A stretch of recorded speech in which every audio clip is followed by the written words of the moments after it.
Assalamualaikum warahmatullahi wabarakatuh. Baik, satu doa yang langsung diajarkan oleh Nabi dengan nafas cinta kepada sahabat beliau Mu'adz bin Jabal, yang doa itu terdokumentasikan sampai kita bisa akses kekinian dan menjadi petunjuk terbaik untuk kehidupan. Allahumma a'inni ala dzikrika wa syukrika wa husni ibadatika. Baik, bagian pertama sudah kita ulas. Sekarang kita masuk pada bagian yang kedua. Wa syukrika. Apa itu syukur? Apa itu syukur? Sering kita dengar syukur, syukur. Apa artinya kurang lebih? Terima kasih. Baik, syukur itu ungkapan untuk menghadirkan rasa terima kasih kepada Allah atas nikmat yang telah diterima dengan cara menggunakan nikmat itu sesuai peruntukan yang Allah inginkan. Jadi bagian ujungnya tolong di highlight ya. Ungkapan terima kasih kepada Allah atas nikmat yang telah diberikan dengan cara menggunakan nikmat itu sesuai peruntukan yang Allah inginkan. Contoh, mata kita bisa memandang jernih, bagus, sehat. Bersyukur gak? Nah, sekarang kita terapkan. Bagaimana cara bersyukurnya? Kalau sekedar mengatakan terima kasih ya Allah, itu belum syukur. Cara bersyukurnya adalah kita coba gunakan mata ini untuk memandang sesuai peruntukan yang Allah tetapkan. Misal, Allah ingin mata ini hanya memandang yang baik-baik saja. Ketika yang dipandang oleh mata tidak baik, dipalingkan. Memalingkan pandangan dari objek yang tak baik menurut Allah, itu disebut syukur. Namanya ghaddul basar. Baik ya? Itu ada di Al-Quran surah ke-24 ayat 30 untuk laki-laki, ayat 31 untuk perempuan. Itulah bentuk syukurnya. Kita diberikan lisan, masih bisa bertutur, bicaranya jelas, memahamkan, mudah. Cara bersyukurnya, gunakan lisan itu untuk bertutur seperti yang Allah inginkan. Nabi misalnya memberikan penjelasan singkat tapi padat. Man kana yu'minu billahi wal yaumil akhir falyaqul khaira aw liyasmut. Siapa yang yakin dengan Allah sebagai Tuhan dan dia merasa akan dievaluasi di hari kiamat kelak, maka gunakan fungsi lisannya untuk bertutur yang baik saja. Kalau tak bisa, coba dia tahan untuk bicara. Diam. Diam itu emas. Kapan diam jadi emas? Ketika yang dibicarakan itu tak perlu diungkapkan, itu emas. Tapi ketika yang kita bicarakan itu baik, kebaikan itu yang dibagi. Itulah syukurnya. Jadi kalau lisan digunakan pada segala hal untuk dibicarakan, terlebih pada sesuatu yang terlarang, itu belum syukur, walaupun mulutnya sehat. Terbayang ya? Sekarang tinggal dipraktekkan konsep ini pada setiap bagian elemen kehidupan kita. Bersyukur dengan tubuh dulu semuanya. Karena ini kan akan dihisab. Ya, bagaimana bentuk syukurnya pakaian? Nah, ketika pakaian itu diperoleh dengan cara yang baik dan digunakan sesuai peruntukannya. Menutup aurat misalnya. Auratnya tertutup, tapi ada yang diperlihatkan untuk sekedar terlihat. Bagus menutup, tapi modelnya sengaja hanya untuk dilihat oleh orang yang bukan haknya ada di situ. Itu pun masalah. Kendaraan, saya lihat tadi waktu mau datang kendaraannya banyak teman-teman. Gimana wujud syukur kendaraannya? Nah, digunakan pada yang Allah inginkan. Segala yang baik-baik. Makanya kita naik kendaraan kan ada doanya kan? Masih ingat gak? Bismillahirrahmanirrahim wa mursaha. Karena Allah, kendaraan ini bergerak. Karena Allah loh. Ya, bergeraknya kemana? Kepada yang Allah kehendaki. Pada tempat yang baik-baik. Bekerja di tempat yang baik. Ke tempat ibadah. Nengok orang tua. Nengok mertua. Ketemu dengan kerabat. Niatkan sebagai ibadah. Terus kita doakan yang indahnya. Subhanalladzi sakhkhara lana hadza wa ma kunna lahu muqrinin wa inna ila rabbina lamunqalibun. Kita semua akan pulang pada Allah, termasuk kendaraan ini akan dihisab. Ya. Nah jadi kalau kita menempatkan segala hal seperti yang Allah pengen, mengikutkan keinginan kita pada keinginan Allah, itulah syukur. Nah sekarang pertanyaannya, apakah semua nikmat yang Allah titipkan sudah kita syukuri? Itu tidak mudah. Nafas itu kan nikmat kan? Nah, nafas yang kita kemudian konsumsi, kita dapatkan, sudah diarahkan pada yang Allah ridhoi belum? Itu tidak mudah, butuh motivasi, butuh pertolongan, butuh bantuan. Itu yang menjadikan Nabi kuat dengan rasa cinta dan nafas rahmatnya. Beliau menyampaikan pada Muadz, ya, coba baca doa ini, minta tolong sama Allah supaya diberi kekuatan untuk bersyukur. Apa manfaatnya syukur dalam hidup? Turun di Quran surah 14 ayat 7 itu. Wa idz ta'adzana rabbukum la in syakartum la azidannakum. Ternyata syukur itu menambah nikmat. Jadi persamaannya syukur itu bukan sama dengan, tapi tambah nikmat. Tuh. Syukur menambah nikmat, menambah lagi. Apa yang kita dapatkan, ini hebatnya ya. Menambahnya kan pada nikmatnya. Jadi tidak harus bertambah materinya, tapi kenikmatan atas materi itu terus bertambah. Senang nggak dapat handphone baru? Senang kan? Nah, mau nggak kesenangannya bertambah walaupun handphonenya masih itu? Itu mahal loh. Ada yang punya handphone baru tapi nggak bisa menikmatinya. Fiturnya banyak tapi nggak bisa menggunakan. Apa bedanya dengan yang lama yang cuma buat pakai nelpon sama SMS? Kalau fungsinya sama kan? Kan? Nah, jadi ada orang yang memiliki yang biasa-biasa tapi menikmati. Itu fungsinya syukur tuh di situ. Bagaimana menikmati semua yang Allah karuniakan pada kita untuk menjalani kehidupan. Kalau sudah seperti itu, enak, nyaman hidupnya. Pada akhirnya nanti sesuai kebutuhan, tidak melulu mencukupi keinginan. Kalau sudah seperti itu, yang dirasakan, yang hadir, itu semua nikmat semua. Jadi mencarinya itu kebutuhan. Gini, kalau Anda mau minum, apa fungsi minum? Menghilangkan haus. Artinya minum itu untuk menghilangkan haus. Kebutuhan kan? Syahwat masuk pada kebutuhan itu, memberi warna. Minumnya pengen misalnya teh. Tehnya yang manis. Minumnya pengen kopi. Minumnya pengen jus. Nah, yang memberikan variasi pada minuman itu fungsi syahwat. Untuk memberikan keragaman. Kenyamanan. Tapi bukan untuk diikuti. Ketika diikuti jadi keinginan. Syahwat itu keinginan kuat yang selalu pengen dipenuhi. Ketika Anda selalu membawa itu pada keinginan untuk dipenuhi, itu artinya Anda terdominasi oleh syahwat. Bukan kebutuhan lagi, tapi keinginan. Aku pengen nasi goreng tuh. Wah, itu ada depan. Gak pengen yang itu Pengennya yang sana aja tuh. Yang di BSD. Bukan BSD sini, Bekasi sonoan dikit tuh, enak di sana gitu ya. Malam-malam macet-macet, nyampe sana jam 10 tutup.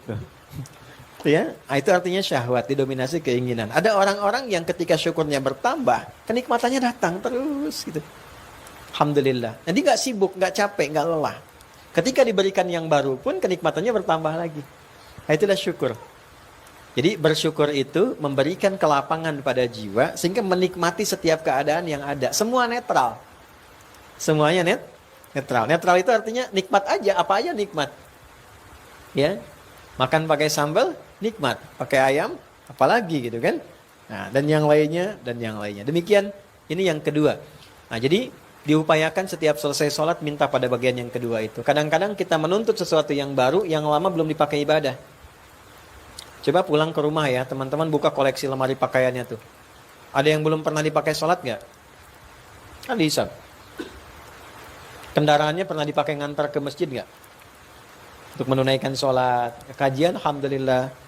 Ke tempat kerja, iya. Ke tempat syuting, iya. Dengan sepedaannya tuh, yang pernah dipakai kemana-mana sampai keluar. Pernah nggak dipakai ngantar ke tempat sholat? Sekali aja selama hidup, supaya hisabnya ringan. Pernah dipakai sholat loh gitu. Ya, tempat kajian dan sebagainya. Jelas ya? Nah ini hal yang tidak mudah. Nanti kalau makin banyak bersyukur, makin nikmat. Biasanya syukur itu memudahkan kita pulang. Kembali kepada Allah. Karena semuanya, apapun yang dihisab telah membawa persetujuan di sisi Allah. Allah sudah ridho dengan yang dititipkan. Karena kita banyak syukur. Kalau udah ridho, kalau Allah ridho, hisabnya ringan. Hisab yasira, dan tidak ada ancaman. Karena Allah sudah ridha. Panggilan pulangnya pun aku ridha. Ya ayyatuhan nafsul mutmainnah irji'i ila rabbiki radiyatan. Allah ridha, kita pun senang. Gitu ya, itu poinnya tuh. Jadi syukur itu bukan perkara diucapkan di lisan, tapi bagaimana menanamkan kedamaian kepada jiwa yang paling dalam. Oke, terakhir. Wa husni ibadatik, dan benar dalam beribadah kepadamu. Kalau Nabi mengatakan ibadahnya benar, berarti ada ibadah yang tidak benar. Salat itu bagus tidak? Bagus jika dilakukan dengan benar. Tapi ada salat yang tidak bagus karena dilakukan dengan tidak benar. Bahkan terancam, fawailul lil musallin. Ada celaka tuh orang yang salat. Apakah semua orang salat itu celaka? Tidak, karena alif lamnya khusus tarif di situ, orang tertentu. Celaka bagi orang tertentu yang salat, demikian menerjemahkannya. Ya, kalau nanti dipotong sampai sini terjemahan salah, celaka orang salat. Wah, orang pada nggak salat. Ya, celaka bagi orang yang salat tertentu dengan cara tertentu. Siapa itu? Alladzina hum an salatihim sahun, yang dia menunaikan salat dengan lalai. Bukan lalai dari salatnya, tapi menunaikan salat dengan lalai. Kalau lalai dari salat artinya lupa, dia nggak salat. Tapi menunaikan salat dengan lalai. Kok bisa? Alladzina hum yuraun. Contohnya kata Allah, salat karena pencitraan. Ya, membangun citra di dunia. Salat ingin dilihat makhluk, dicitrakan oleh makhluk, namanya riya. Salat pengen dilihat oleh Allah, namanya ihsan. Nah, ini bedanya. Jadi obatnya di sini ada ihsan. Makanya kita minta kepada Allah supaya ibadahnya diisi dengan sifat ihsan. Wa husni ibadatik. Gimana caranya ya Allah? Salatku bagus. Caranya gimana? Aku pengen hanya Engkau yang lihat. Engkau yang nilai. Engkau yang pandang. Baik ya, ibadah yang ingin disaksikan oleh makhluk namanya riya. Apapun itu motifnya.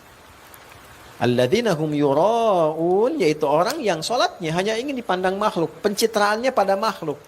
Kelihatan soleh, kelihatan pernah sholat, motifnya duniawi. Ini riya namanya. Motifnya ukhrawi, ingin dipandang Allah, dinilai Allah, itu ihsan. Apa itu ihsan? Nanti ditemukan di hadis Muslim. Nomor hadis ke-8. Hadisnya dari Umar bin Khattab radhiyallahu taala anhu. Cukup panjang. Dikutip oleh Imam Nawawi, ditempatkan nomor 2 di Al-Arba'in. Ya, kata Umar bin Khattab radhiyallahu taala anhu mengatakan, "Bainama nahnu julusun 'inda Rasulillah sallallahu alaihi wasallam, ittala 'alaina rajulun shadidu bayadith thiyabi, shadidu sawadi sya'ri, la yura 'alaihi atharu as-safari, wa la ya'rifuhu minna ahadun. Fajalasa ila an-nabiy sallallahu alaihi wasallam, fa asnada rukbatayhi ila rukbatayhi, wa wada'a kaffayhi ala fakhidhayhi, faqala ya Muhammadun akhbirni 'anil Islam." فقال الإسلام أن تشهد أن لا إله إلا الله وأن محمد رسول الله وتقيم الصلاة وتؤتي الزكاة وتصوم رمضان وتحج البيت إن استطعت إليه سبيلا. قال صدقت. عجبنا يسأله فيصدقه. فقال أخبرنا عن الإيمان. فقال الإيمان أن تؤمن بالله وملائكته وكتبه ورسله وتؤمن باليوم الآخر وبالقدر خيره وشره. قال صدقت. عجبنا يسأله فيصدقه. أخبرنا عن الإحسان. Faqala al-ihsanu an ta'budallaha ka'annaka tarahu fa in lam takun tarahu fa innahu yarak. Ihsan itu, catat poin ini ya, Anda menjadikan aktivitasmu sebagai ibadah pada Allah. Nah, itu poin pertama. Jadi jangan batasi sholatnya saja ya. Jangan batasi bacaan Qur'annya saja. Semua aktivitas kita kalau diniatkan mencari ridha dan perhatian Allah, namanya ibadah. Oke, anak berbakti pada ayah dan ibu ibadah bukan? Ibadah. Menyenangkan orang tua ibadah. Kalau sudah menikah senangkan orang tua istri, orang tua suami. Kalau sudah meninggal, ya berusaha beramal baik untuk yang telah wafat, sedekah untuk yang telah meninggal. Boleh. Doa, kan? Minimal doa. Itu ibadah. Kalau masih hidup muliakan. Ya, orang tua kepada anak berikan perhatian, merawat, niatkan karena Allah. Itu ibadah, dituliskan luar biasa, pahalanya banyak sekali. Banyak sekali. Anak yang terbiasa memanjakan orang tuanya akan dimanjakan oleh Allah dalam hidupnya. Anda melihat saya seperti ini, jangan dilihat hanya seperti ini saja. Ada nafas kehidupan ibunda yang kita bawa. Ada upaya pengabdian semaksimal mungkin yang bisa kita persembahkan. Saya jaga ibu saya, Allah rawat saya. Saya jaga pada ayah, Allah rawat saya. Dulu ayah mengajar, saya di samping beliau di bawah. Ayah kami ngajar di musalla, saya tertidur di pangkuannya. Sekarang terbalik, saya mengajar, beliau tertidur di kesendiriannya di alam barzahnya. Dan saya niatkan, setiap saya mengajar, ya Allah kirimkan cahaya untuk ayah. Gitu. Dan itu indah. Itu indah. Nah teman-teman bekerja pun niatkan ibadah. Niatkan, semua jadi ibadah. Dan rasanya enak gitu. Gak ada yang paling indah kecuali kedamaian saat ibadah. Bukan hanya saat sholat. Berumah tangga niatkan ibadah. Jadi kalau yang ditatap pasangan kita titipan Allah, gak akan semena-mena perlakuannya. Ya, rasakan ketika menatap istri tetap suami, rasakan titipan Allah. Itu saat akan ditanya. Pada anak-anak demikian. Berusaha. Anak menatap orang tua, rasakan saat dihisab, titipan Allah nih. Jadi sesuatu. Saya pulang malam, anak tanya, istri tanya, Buya pulang jam berapa? Jam sekian. Tadi berangkat saya ditanya, pulang jam berapa? Mungkin malam, mungkin tengah malam. Nanti jam 9 biasa video call. Tanya, jam berapa Buya pulang? Jam sekian. Pulang, mereka sudah tidur semua. Apa yang saya lakukan malam? Tatap satu-satu, lihat istri, anak-anak semua. Tanya, ya Allah ketemu lagi enggak gitu kan di akhirat nanti. Belum tahu kita. Betulkan cara tidurnya. Pasangkan selimut. Doa, ambil wudhu, sholat, nangis, minta sama Allah. Itu indah. Itu menjaga betul, menjaga betul. Ada apa-apa cepat gitu. Kalau salah paham cepat dibalikinnya. Ada masalah cepat diberikan solusinya. Nggak harus jadi ustadz, semua sama kok, ajarannya sama, nggak dibatasi pada kiai, ustadz dan sebagainya. Ya kan? Oke, balik. Jadi anta'budallaha, upayakan semua kegiatan ibadah. Ka'annaka tarah, fa in lam takun tarahu fa innahu yarak. Seakan kita merasa selalu diawasi Allah. Salat merasa diperhatikan Allah. Nah, tancapkan rasa itu. Saya salat tuh diawasin Allah, dilihatin. Walaupun kita tak mampu melihat. Ya, nah itulah ihsan. Lawannya apa? Lawannya riya. Nah, husni ibadatik, memohon pada Allah supaya dibantu setiap ada kegiatan jadi ibadah yang benar. Apa konsekuensinya riya? Riya tuh konsekuensi pertamanya amalnya gugur. Haji riya, gugur hajinya. Hati-hati ya. Umrah riya, gugur umrahnya. Infak riya, gugur infaknya. Infak nih, perhatian. Kadang Allah kasih trigger. Saya ada kejadian di Sumatera. Ya, orang sebut bencana alam kan? Alam itu apa? Alam itu tanda. Alam itu bahasa Arab. Artinya tanda, ruang yang memberi tanda. Seakar dengan kata alamat, tanda. Tanda dari siapa? Tanda dari yang punya, yang merawatnya, yang memilikinya. Merawat, memiliki, mengatur namanya Rabbun. Rabbun. Jamak dari kata alam itu alamin. Allah sudah mendefinisikan dirinya Rabbul Alamin. Kita katakan Alhamdulillahi Rabbil. Kalau ada bencana di alam, artinya ada tanda dari bencana itu dari yang punya. Ini loh ada yang tidak tepat, ini ada yang nggak benar, ini harus diperbaiki. Ini ada yang belum tersambung, ada kasih sayang yang belum datang. Dipilih oleh Allah di Sumatera. Ada yang menyaksikan itu mengalami. Ada yang meninggal dengan persaksian mengambil menjemput tanda Allah sesuai ajalnya. Meninggal disebut syahid. Maka yang meninggal karena tenggelam, bencana tenggelam dan sebagainya itu syahid. Kalau dia beriman, itu syahid. Apa artinya syahid? Dia menyaksikan ketetapan Allah melalui ajalnya. Maka dituliskan syahid. Ya kan? Tanda yang kedua apa? Ada apa di balik itu? Untuk menelisik sebab. Supaya berubah. Oh ini ada peristiwa A, B, C. Ada tindakan yang tidak benar. Ada kayu yang tiba-tiba menyebar dan sebagainya. Ditelisik dari mana sumbernya, apa masalahnya. Maka turunkan ayat-ayat tentang tanaman, tentang pohon, tentang kebun. 16 ayat dalam Al-Quran. Dihimpun oleh Al-Mundhiri dalam kitabnya At-Targhib wa Tarhib. Di halaman 312 poin diturunkan. Apa dampaknya merawat pohon, tanaman, apa dampaknya kalau pohon dirusak dan sebagainya. Terus. Itu tanda. Kemudian ada tanda kasih sayang. Kadang yang diuji di tempat X, kita yang di Z seperti apa? Kepekaan kita. Menerapkan sifat keislaman. Hadisnya hafal betul. Al-mu'minu lil-mu'mini kal-bunyani yasuddu ba'duhu ba'dah. Orang Islam, orang beriman satu dengan yang lainnya seperti satu tubuh yang saling menguatkan, seperti satu bangunan. Gitu kan? Diuji sekarang, benar nggak satu tubuh? Apa perhatiannya? Apa bentuk penguatannya? Nah, muncul itu. Maka balik ke sini kan, setiap pekerjaan yang dilakukan atas dasar motif dilihat, dicitrakan oleh kemanusiaan, oleh makhluk, namanya riya. Konsekuensi pertama batal amalannya. Apa contohnya? Al-Baqarah ayat berapa? 264. Ada orang infak saat bersamaan riya. Misalnya tadi pengen infak ke sana, tapi ingin ditampilkan di publik, ingin kelihatan bahwa dia ke sana, bahwa dia berbuat sesuatu, atau pengen nyumbang tapi umumkan dari Sabang sampai Merauke misalnya. Musyawarah saya nyumbang ya, tapi tolong buat pengumuman dari Sabang sampai Merauke. Bikin. Nah, itu seketika langsung gugur amal. Ya ayyuhalladzina amanu. Hei orang-orang yang merasa masih punya iman, la tubtilu shadaqatikum bil manni wal adza. Jangan engkau gugurkan amal baikmu dengan perbuatan yang merusak, walaupun terkesannya itu nyaman. Al-manni wal adza itu artinya apa? Sesuatu yang kerasanya kerasa nikmat ketika dikerjakan, tapi sebetulnya merusak. Ya kan? Bikin konten boleh, boleh. Dokumentasi boleh, boleh. Supaya orang tahu bahwa di sini ada masalah. Supaya orang keluarkan kepeduliannya untuk bisa berbagi. Tapi ketika Anda membuat citra tertentu dengan keluar dari ruang-ruang tadi, ketentuan tadi, dengan harapan, wah ini ingin naik misalnya followersnya, ingin dipuji, ingin macam-macam. Allah yang maha tahu. Tampak nanti dari perilaku. Maka seketika apapun yang dia kerjakan gugur. Sumbangannya habis, gugur, selesai. Batal amalnya. Kalladzi yunfiqu malahu ria'an nas, seperti orang infak yang riya. Famathaluhu kamathali safwanin 'alaihi turabun fa asabahu wabilun fatarakahu salda. Itu seperti orang yang naruh pasir yang halus di atas batu yang licin. Ditaruh kan udah turun sendiri kan? Tiba-tiba kemudian tersapu oleh air bah. Sudah itu licin, disimpan tanah juga yang licin, tersapu air bah, hilang seketika. Allah la yahdil qaumal kafirin. Allah enggak senang, tidak akan memberikan persetujuan, petunjuk pada orang-orang yang ingkar. Itu diserupakan dengan orang yang belum beriman. Yang bekerja belum beriman. Orang belum beriman kan mengerjakan apapun enggak ada nilainya di sisi Allah. Ya kan?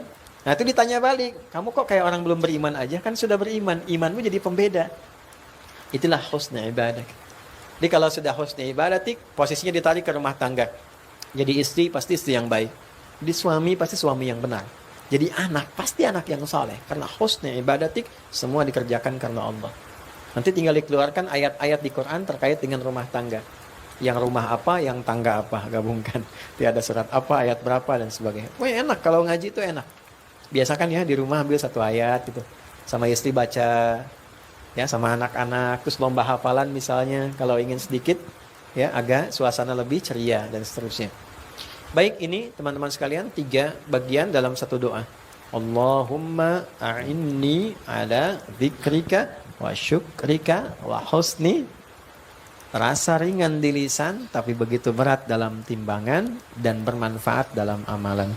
Sebetulnya ada satu lagi doa, tapi waktunya barangkali tidak mencukupkan untuk dibahas, tapi saya pandu saja sebagai ijazah untuk disampaikan doa.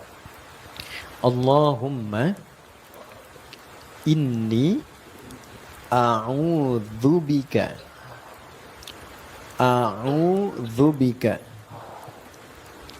minal kufri wal faqri wa adzabin nar. Itu ya. Jadi itu 3 bagian. Pada bagian yang kedua dengan 3 bagian lagi. Ya Allah, aku berlindung kepadamu dari kekufuran. Semoga dijaga sampai meninggal tetap beriman. Itu gak mudah, apalagi situasi saat ini. Kata Nabi tuh gini, akan ada masa orang tuh pagi beriman, sorenya bisa kufur. Gak mudah.